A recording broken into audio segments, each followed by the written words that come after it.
So now we do have to be concerned about the SAVE Act because it just passed the House across party lines, and Republicans in the Senate are going to try to implement a process to get it pushed through there before midterms.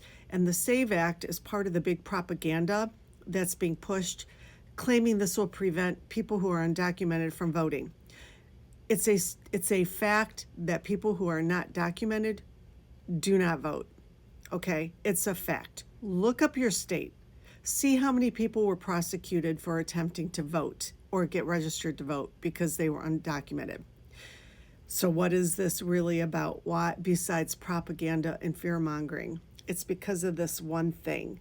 When there's a strong voter turnout, Democrats win. That's it right there. So what does this mean? When you go to register to vote, your driver's license no longer counts as sufficient identification. If you're already registered to vote, and in the future, your city or county decides to update their voter rolls and wants everybody to re-identify themselves, your driver's license at that point will no longer be considered sufficient. What will be considered sufficient? A birth certificate or a passport. So, a passport. Who gets a passport? People who travel internationally.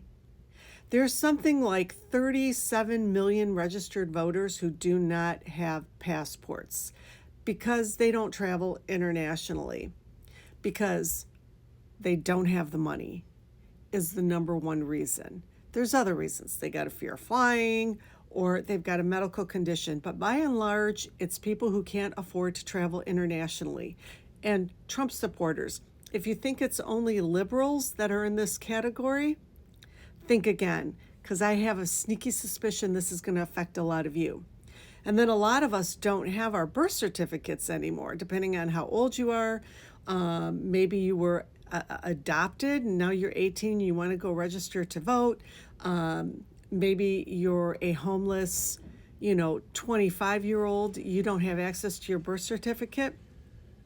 That's going to be a problem.